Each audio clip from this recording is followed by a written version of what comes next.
get no sleep.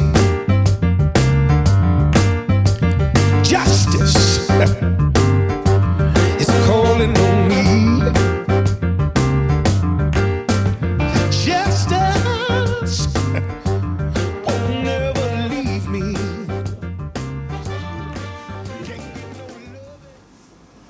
In the name of Almighty God, the beneficent, the most merciful, Master of the day of requital in which we now live, Thee alone do we serve, and Thee alone do we beseech for help.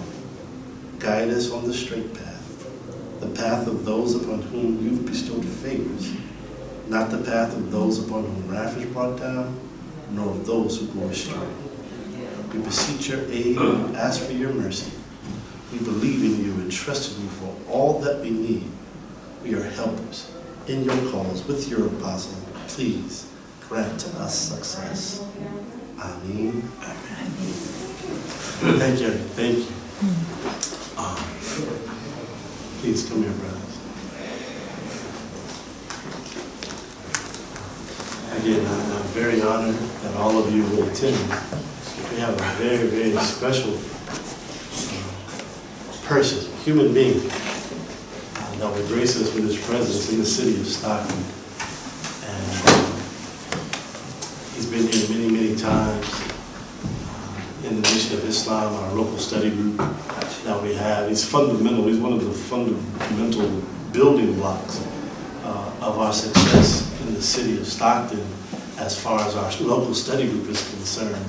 He is one of the people throughout the years that has always lent himself to come see about us, to be a caretaker spiritually over us, and not just our organization, but also the whole community.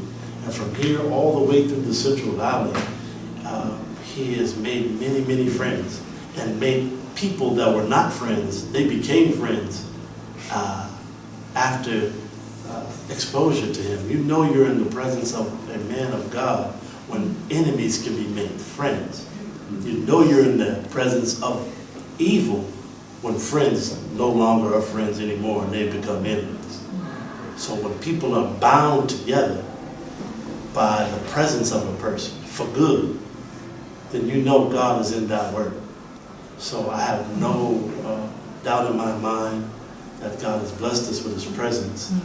He is one of the sons of the most honorable Elijah Muhammad, a universal figure, not just global, but a universal figure.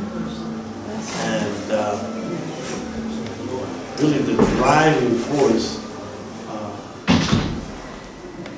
of a brand new world. And a sign of it can be found in his sons and his daughters. And we are blessed today to have one of his sons here. A man that I've been blessed, my life has been blessed just to be able to meet him, to be in his presence, and to learn from him and be taught from him. And more than anything, that I can call him my brother and my friend. And when you have a friend and a brother, that's the biggest thing that a person can be. So I'd like to introduce to some of you, and some of you already know him, and present before those of you that already know him, our brother, student minister, Rasul Muhammad.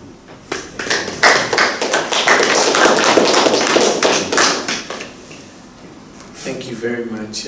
I'd like to start with an expression of truth.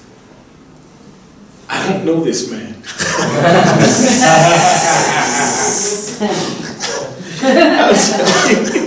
No.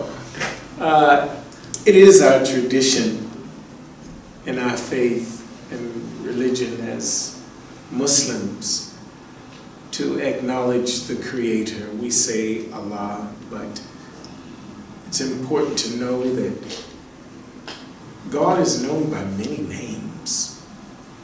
And in particular, it's an interesting thing to observe that in many, if not all, Arabic-speaking countries, where there are literally millions of Christians, when they, as Christians in Arabic-speaking countries, refer to God, they say Allah, Allah. In Spanish, a lot of people don't even really notice this, but it's really true. In Spanish, yes, the word for God is Dios, but they also say Allah. For an example, when you say to someone as you're leaving, may God go with you, or may God be with you, you say, ojalá te vaya bien. Ojalá te vaya bien. So God is one. He's known by many names. We say Allah, but He's just as good as Dios, just as good as God, just as good as any way you know. What's most important is that we always acknowledge and are conscious that there is a force, an entity, a being that is above and greater than ourselves. Because when you don't believe, acknowledge, and recognize God above yourself, then the immature ego within our beings tends to project a false image and value of itself on others. So that's also what is meant when you see, for example, Jewish people that wear the yarmulke, and you see Muslims and Africans that wear the kufi, and it means the same thing. It's a symbolic cap that is to remind the wearer that there is someone greater than themselves, bigger, higher than themselves. So with that, I'd like to also acknowledge that as a Muslim, I believe in all of the prophets and messengers, servants of God. As a Muslim, I have to believe in Jesus Christ. As a Muslim, I have to believe in Moses, in Abraham, in all of them, including, of course, but not limited to, Muhammad, the prophet of 1,400 plus years ago. As a Muslim, I believe in the Torah, the Old Testament of the Bible, and the Injil or Gospel of the New Testament. As a Muslim, of course, I believe in the revelation of the Holy Quran. If we can be that broad in our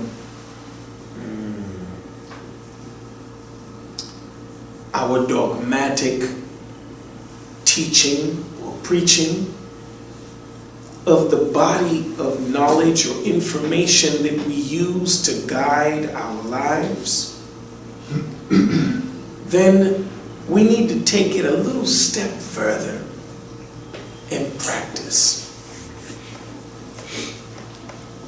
I have had a life that I don't know if it was more trying than any of you. I have suffered in my life. I don't know if I've suffered more or not as much as any of you. Yes, I'm blessed and fortunate to be one of the sons of the Most Honorable Elijah Muhammad. As such, it did not exempt me from growing up and partying and going crazy and smoking weed. Oh, did I say weed? Yeah, it didn't prevent me from getting drunk. Yup, I did that too. I spent 43 years of my life off and on in the country of Mexico. So, yeah, I used to get blasted. And, you know, I would say I didn't drink because I thought tequila was water in Spanish.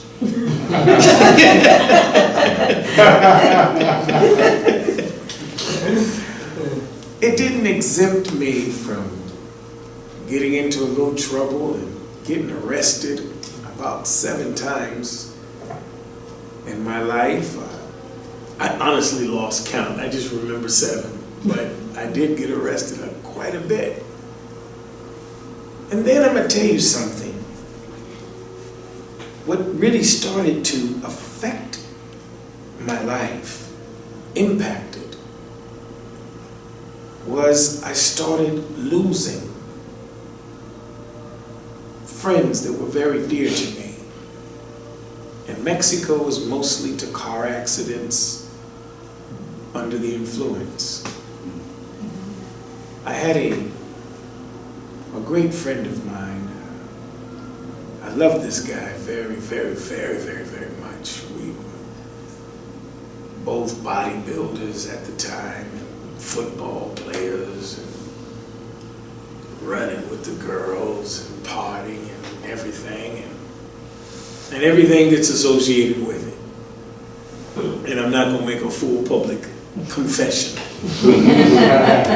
But one day he was in his Mustang and he was driving in Mexico City, what we call El Distrito Federal. And he was under the influence and he ran into a tree with his car. It was so bad that when they put him in a coffin, the coffin was real short and not as long as we all knew Freddie. His name was Freddie Aiza.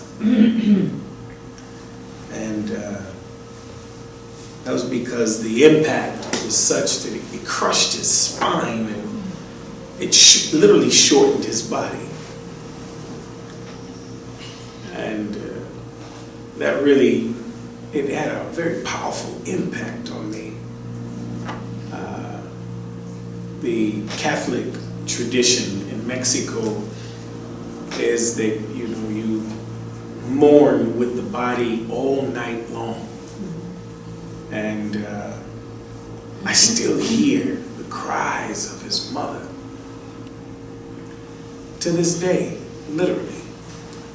I mean, I just had never heard a cry where it sounds like it's coming from her toes all the way up through her being over her son. Then I lost a girlfriend, you know, Monica Dominguez. I thought she was the most beautiful woman that ever walked the earth. And while I was in college, I went to Instituto Tecnológico de Monterrey, Unidad Morelos, in the state of Morelos. And she was at Universidad Las Américas, which was in Puebla, in Cholula, very close to Veracruz on the East Coast. And she would come back to the city where we all lived in Cuernavaca on the weekends. And she was in this car with a bunch of friends, and I think it was about 6 of them. And they slammed straight into a diesel truck.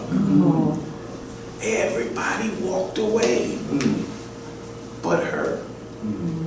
And she wasn't driving, she was sitting in the back, in the middle. But she went straight through the front window. Wow. And was crushed in the grill of a big semi. And once again, I'm sitting there all night long in the Catholic tradition there in Mexico with her mom and her friends and her brother, Tato Dominguez. We went to school together. And it occurred to me, as much as I loved these people, that had now made their transition in senseless accidents. I could have saved their lives. How could I have saved their lives? They loved me. I want you to hear this really well. If God be pleased, if you take it deep inside, you might consider how beautiful and how important you are. Again, I could have saved their lives because they loved me. Now, I don't mean to make you feel like a child. I'm sure you're absolutely not. But how many of you know you have somebody, or there are other persons, whether family, lovers, friends, that actually love you? Can I just see your hands? Just put your hands up. Very good. Very good. That you know that there's somebody, I don't care if it's one person on the planet, but you know somebody loves you. Very good. That person that you know loves you, you can save, improve, and heal their lives. Because everything you do influences it. Did you catch that? Everything you do influences it. So now, since I lose my girlfriend, I lose my best friend under the influence. Even though I wasn't with them, I wasn't in the vehicle with them. But sometimes, you know, I used to smoke with them. I used to drink with them. I had been taught better, and even they had been taught better. It doesn't matter what religion, but we had been taught better. We had good parents. We had a mother that was on us. We had a father that was on us. But still, like I said, it didn't exempt us from doing our thing. So doing our thing later became a death trap. Literally. If I had lived better, if I had demonstrated a greater moral integrity in myself, I believe I could have influenced their practice of life to be better than what it was, and maybe they'd be sitting next to me right now. Maybe Monica Dominguez would be my wife today and the mother of my children. Maybe Freddy Aisa would be my partner in some kind of business or company or industry, or maybe in the ministry with me. Because he had such a big personality. I mean, everybody liked Freddie. Everybody. And he was of Lebanese parents who were Muslims from Lebanon, who were like third generation Mexicans in the country of Mexico. I share that with you to make you reflect just on how important you are. You don't know who's looking at you, admiring you, and loving you from afar. So that everything you say, everything you do has a direct impact on the quality of their life. Everything. Don't ever play yourself cheap. You are not worth less. You are of great worth. Literally. That's just how the Creator made you. As I've gotten older, I have different health challenges. My kidneys have failed. I was at dialysis this morning. I'm on dialysis every other day. I've lost my sight because of glaucoma, because of diabetes, which also in turn gave me congestive heart failure, diabetic peripheral neuropathy, which is pain in the nerve endings, and then sometimes it's just, sometimes I sit up there and you might think I'm going through a seizure, but I'm in so much pain I just can't move. And I'm still so young. I haven't even hit my 51st birthday yet. But I am so blessed. And you know how I know I'm blessed every day? Because thus far, I wake up. I make no demands on each day. I'm just grateful. I'm breathing. Whoa.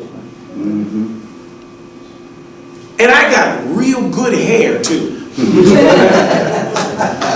No, y'all got to hear this. This is no, this is good. This is good stuff, man. Look,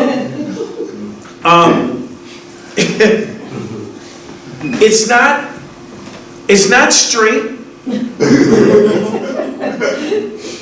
It's got some waves in there.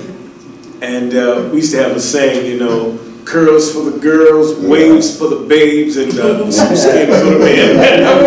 The point is that I know what good hair is. And I want you all to make a note of this.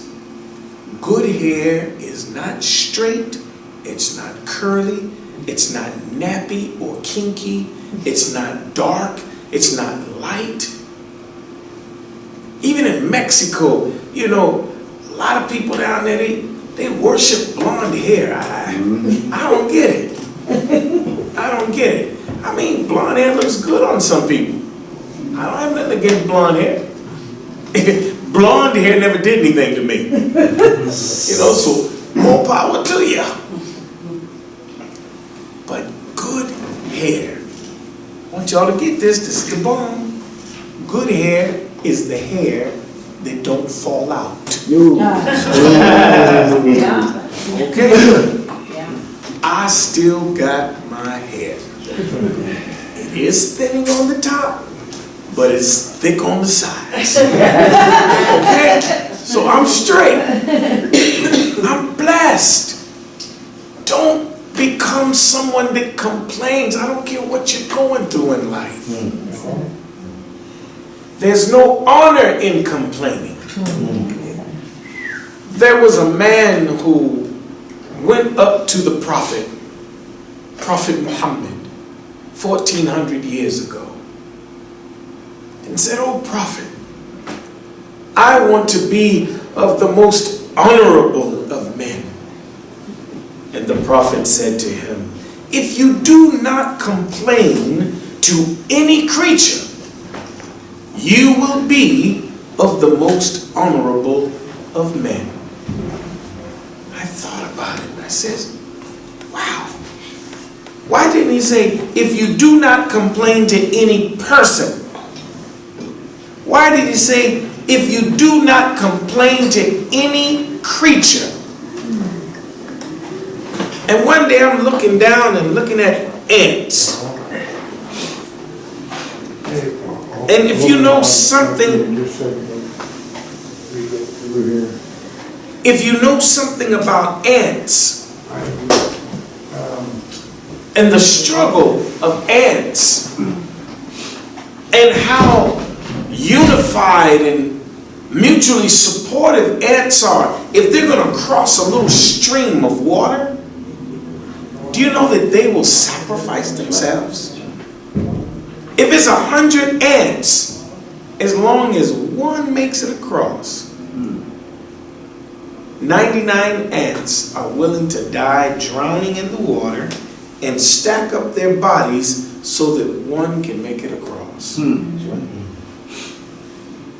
The real point I'm trying to make is that the honor that does not exist in complaining, and the advice the Prophet gave to not complain to any creature, is because, listen to this, every creature, every species, and certainly every creed, class, race, and color of human beings have their own struggles.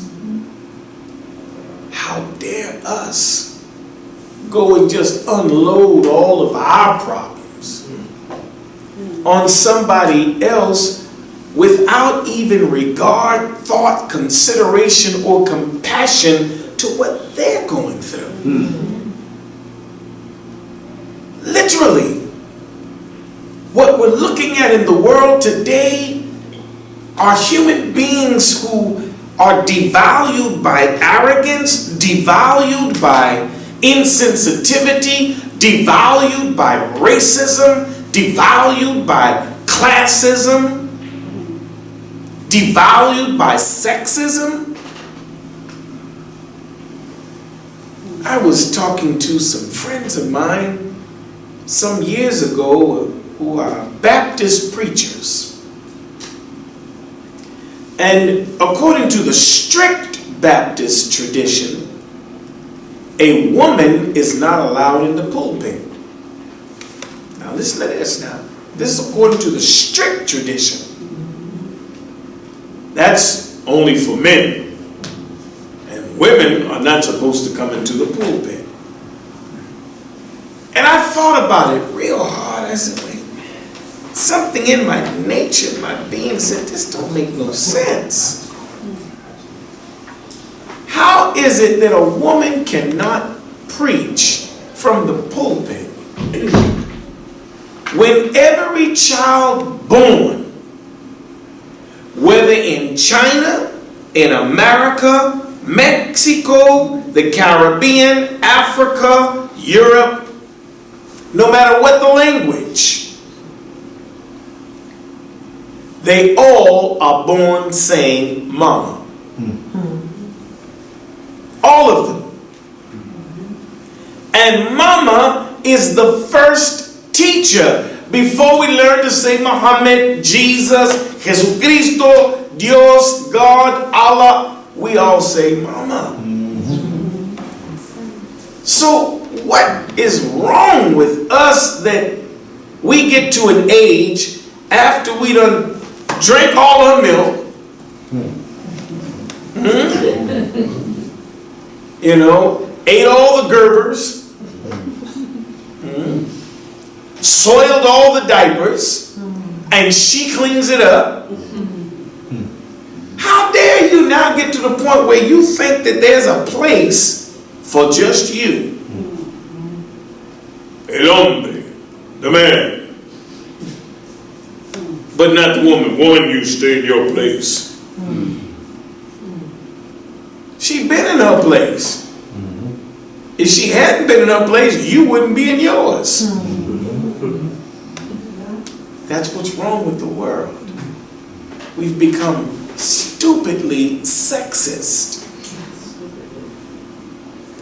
Do you know I look at my blindness as a blessing from God?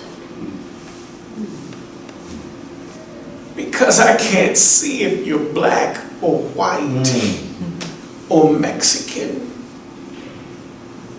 I can't see what you got on, if you got nice clothes on or not so nice.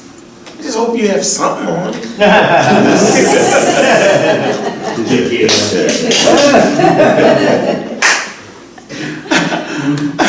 Really?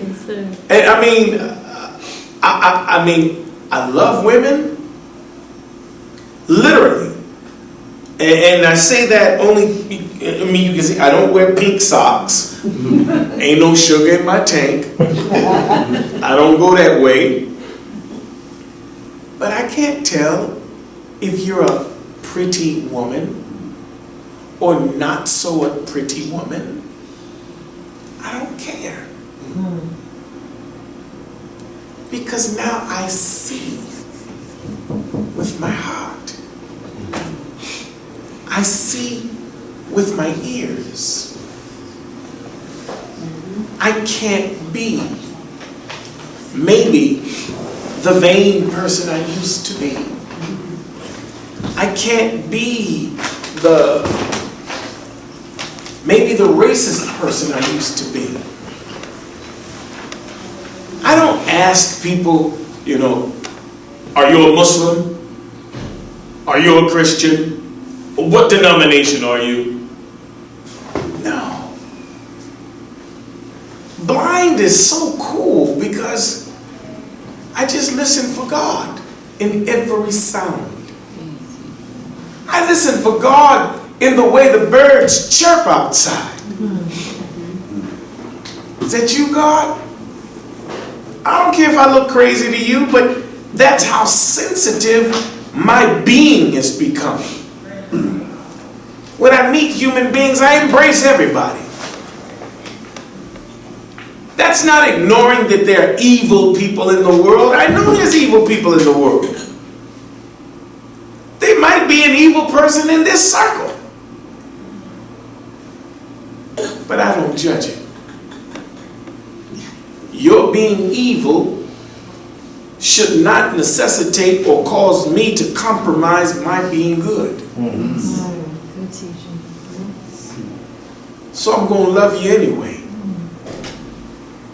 I have an uncle that said this to me when I was in my teens and crazy as all get out. He said to me, he said, Rasul, if you curse me, I'm going to bless you. If you hate me, I'm going to love you. But if you put your hands on me, I'm going to rip your head off. So, at that early age, I understood the parameters that I was working with. You understand? But it's fundamental and it works. Love ye one another, even as God, with the sun, the moon, the stars, the plants, the birds, the trees, the dirt, the mud, the grass, and human beings like you have already loved you. You know somebody's a little crazy when they start talking in a depressed way like, ain't nobody ever done nothing for me. I'm all by myself, all by my lonesome. Nobody loved me no time. You know what I do with people like that? I say, well, how'd you get here? You've been at this all by yourself? How did you get here?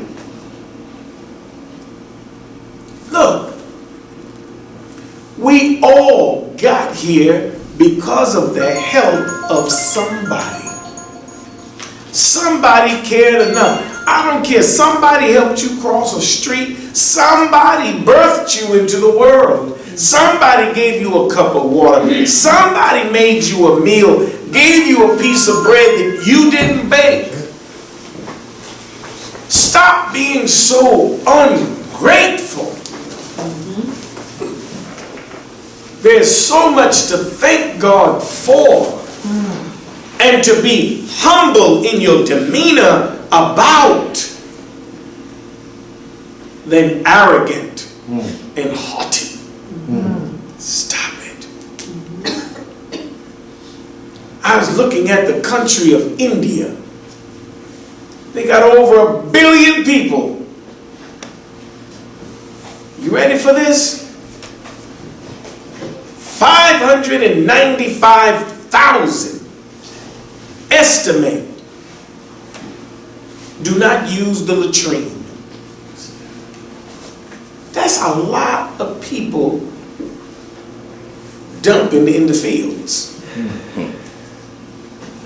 Some of the villages only have one bathroom, and that's just recently the state put up a bathroom, of which in a common day they are just now getting 600 to 800 people to use that one bathroom.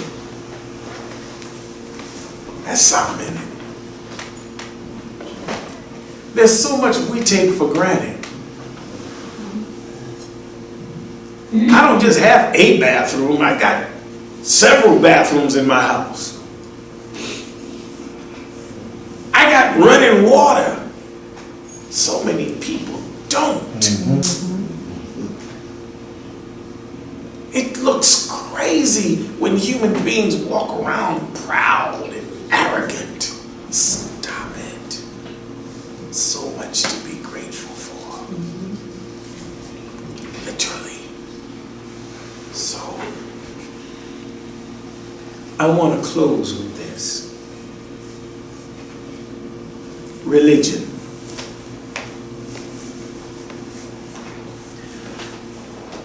Yes, my parents were Muslim before I was born. And my father did a tremendous job in the name of Islam, awakening the consciousness of black people in this country and around the globe. Some of the notables that my father taught and inspired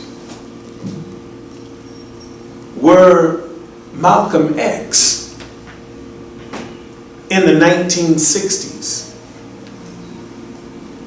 H. Rap Brown, or Jamil Al-Amin, as his Muslim name is, Maulana Karinga, who started the Kwanzaa movement in 1967, I think in San Diego, California. But he was inspired by my father. Alex Haley went to my father with his project Roots, which some of you may have seen as it aired on television in the 1970s and whatnot, and you can get it. Alex Haley was also the one who wrote the autobiography of Malcolm X, But when he went to my father, he said he wanted to study his roots. My father said, your roots are in Africa, and your parents and foreparents were Muslims. Alex Haley went to Africa, went to the small city of Jufre in the Gambia, and he discovered his family roots, the Kente family.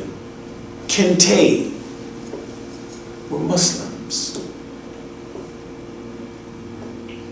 There's so much to learn without having to hate on anybody. Malcolm X used to be Malcolm Little. He goes to prison. He reads all of the books in the library in prison. He's developing his mind. He's inspired by my father's teachings. One of the only men I've ever heard of that gets a dictionary and reads it like a novel, a book. I don't even know how to do that. Well, no, I can't do that, but, you know, I mean, imagine reading a dictionary. Look up a word is one thing, but read it. Just read the dictionary.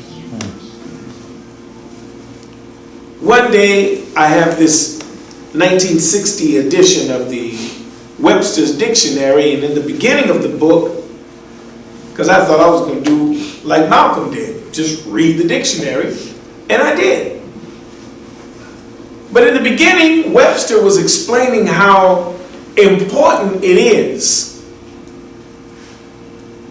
to expand one's vocabulary. The average person is said to speak 400 words considered well. But there are thousands of words. So look at what Webster says. He says, if you do not expand your vocabulary, there are psychological side effects. The psychological side effects are this: frustration, violence, violent tendencies. Why? Because the more words you learn, the more avenues you construct for the expression of how you think and how you feel. When you don't know enough words, when you have a very limited vocabulary, it's very easy to lose your temper, become frustrated. What we're looking at here in America is the dumbing down of its citizenry. And it's showing up starting at home, in marriages, male-female relationships. Women, I don't know if it's just a God-given talent, but you just seem to know more words than most men. I know that because when you argue, when women argue, their mouths become like machine guns.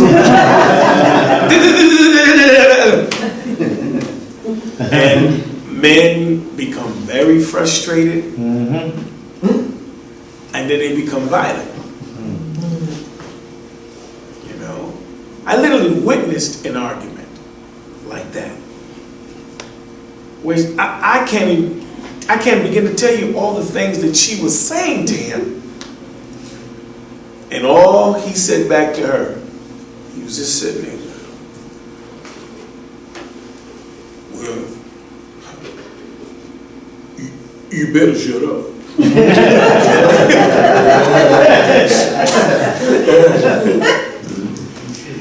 And that really infuriated her. Oh, so you gonna tell me to shut up? Again. And then we had to intervene because he was about ready to take her into the next dimension. We have to constantly, not just through grade school, high school, college, constantly throughout our entire life, we have to learn. We have to develop the habit of study to improve, expand our awareness and the skill of our brains to think. Thinking is a skill. Do not take for granted that your mind just automatically thinks. Yes, it does. But controlling and concentrating your thoughts is an art that leads to genius and ingenious manifestations. It is said that the cells in your body, and in particular the cells in the brain, renew itself every 4 minutes. 4 minutes. The beauty and the power of prayer and meditation is learning to focus the mind on a single thing. And if you can learn to think the right thoughts and focus on the right positive thing, then from what you focus on, you begin to construct a reality of its likeness. So the Bible has a beautiful saying when it says, as a man thinketh, so is he. You know what that also means? That circumstance is never coincidence. Circumstance is nothing more than the resulting in fruition of sustained patterns of thought. You and me are the architects and engineers of the reality that we live. Every 4 minutes, the cell renews. You can determine even your own quality of cellular structure internally just by the focus of your mind and its thinking. There's a Japanese man by the name of Emoto who discovered that we can manipulate the structure of water molecules by the expression of thoughts. He did this experiment by pouring water into a glass and began shouting curse words at it. Or he would write curse words or negative words on tape and then just tape the glass of water with it. And then after a few minutes, he began to study the molecular structure under powerful magnifying glass, the water molecules. And they deconstructed into strange looks, shapes, and colors. The same happened when you started blessing the water with positive words, positive thoughts of happiness and love. the water molecules turned into these very beautiful, vibrant crystal formations. Mr. Emoto found in that study that since the human being is some 75% water, and the brain is said to be as much as 90% water, what can we do to affect each person just by thought, thinking better about each other does have a transformative effect on each other, does have a healing effect on each other. You know, it brings to mind what we say insultingly to each other is really true. You make me sick.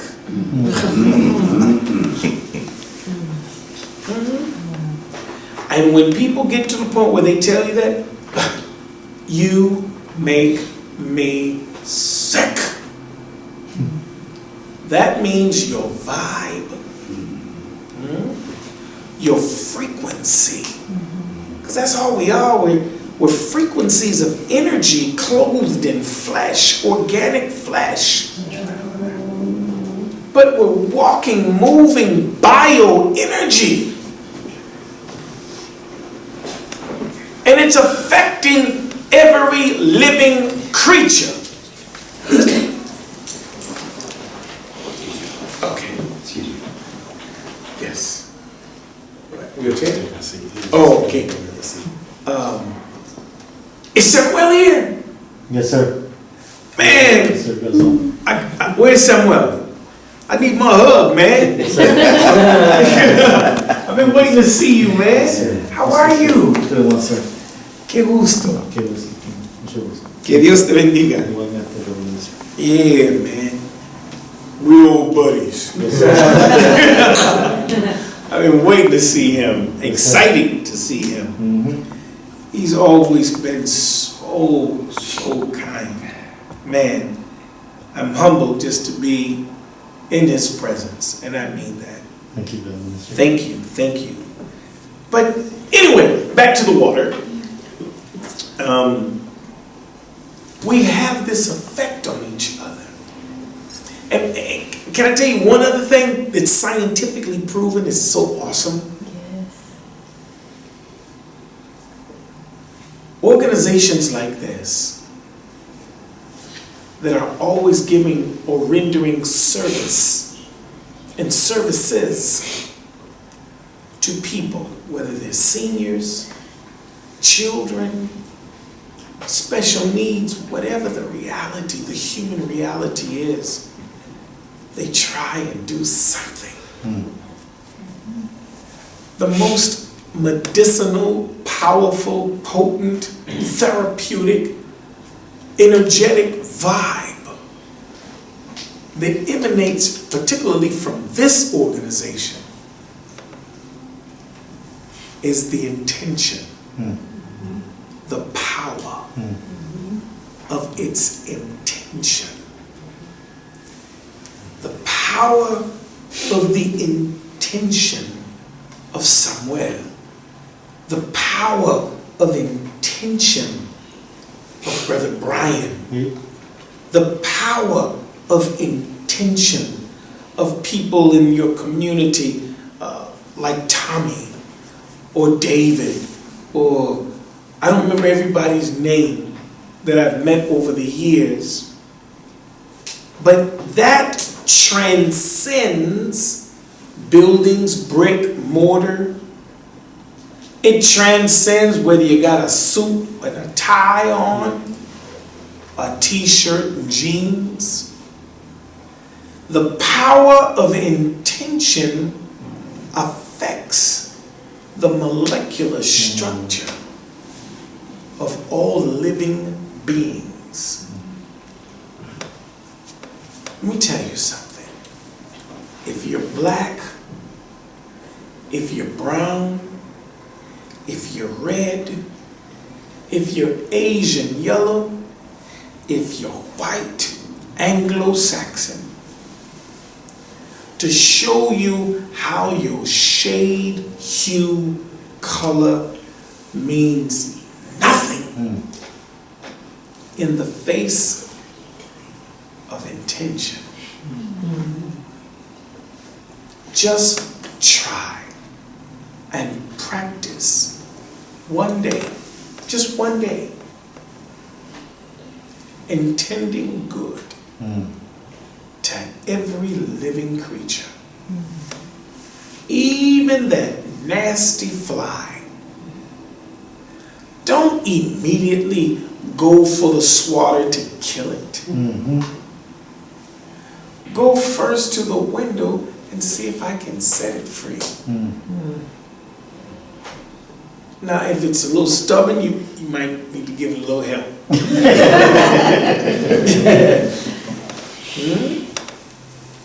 When you walk on the grass, sometimes practice getting up real early in the morning and walk out on the grass with no shoes and socks on.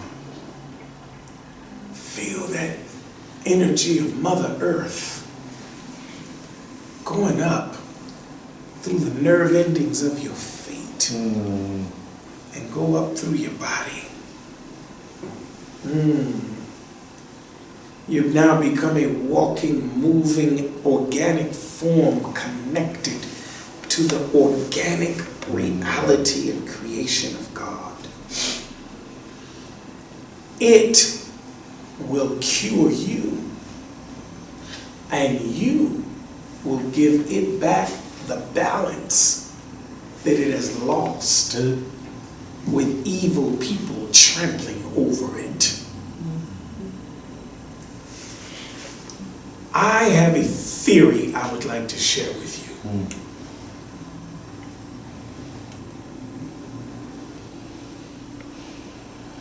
I've always been a very affectionate person. And I don't necessarily know why, because my parents weren't very affectionate. It's not like they didn't give me any affection. I always wanted more. But, But I look at people with dementia and Alzheimer's, and it makes me so sad because I don't know anything in life that any human being can have that's more precious than their memories. I mean, if you got a Ferrari, it won't fit in the coffin. And it don't make sense to take it into the hospital room with you. But your memories. When I first lost my sight, I was so frustrated because I was clicking the channels on my television, and I had to learn to just listen because I couldn't make out anything on the screen. And then I laid down in bed. This is the honest to God truth. This is cool too. And I started flipping the channels of my memory. And they were all in color, clear. I don't get no cable bills. I'm serious. I can watch anything I want in my brain. And nothing is like the cool movies of the memory of what was. And the sci-fi imagination of what can yet be. Now listen to me. Recent studies show that the human being is born with only 23% of its brain fully developed. Unlike cows that are born with 100% of its brain fully developed. So the milk and the protein, nutritional balance of cow's milk is really designed to fortify, build, develop the muscles and bones of the little calf. But human beings,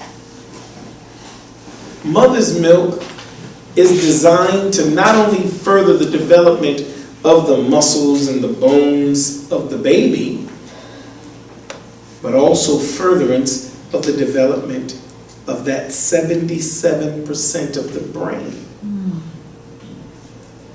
And it's not just the milk. Do you know how, if you're human and sensitive enough, you know you can't talk to a baby normal? I mean, you might try. Hey baby, how you doing? You need a baby? You need a diaper change? You know, you want your bottom now? I mean, you can try, but for the most part, they compel you to change the pitch of your voice, and you'll find yourself, you know, and the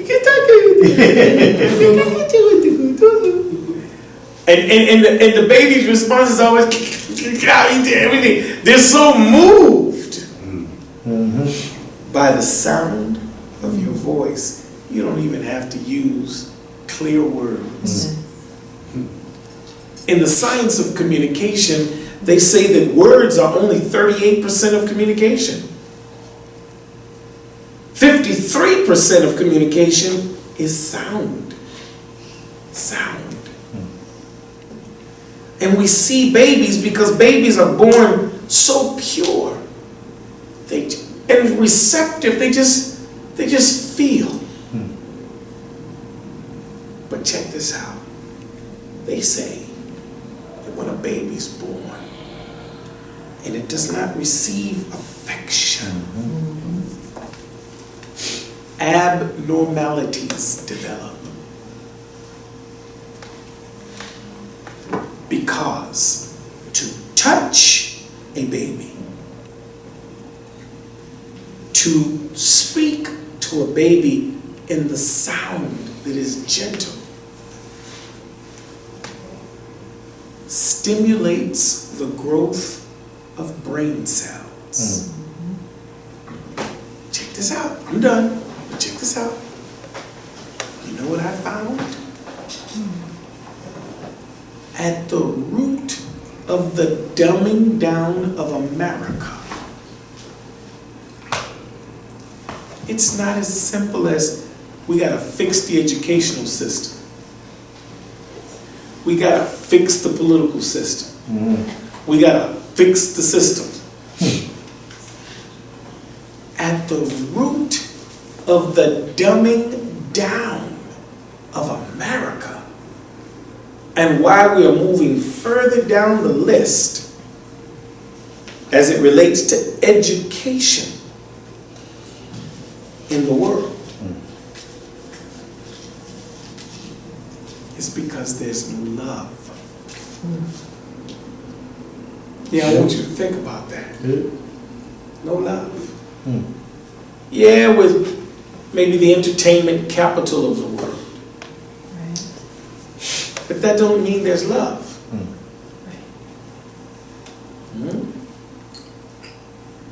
If you would practice love, start with your thinking. You know the old paradigm that says, if you sow an idea, you will reap an action. You sow an action, you will reap a habit. You sow a habit, you will reap a character. You sow a character, you will reap a destiny. Let's start with love. With love. let me end. I should have started, but let me end with saying, I love you. Thank you.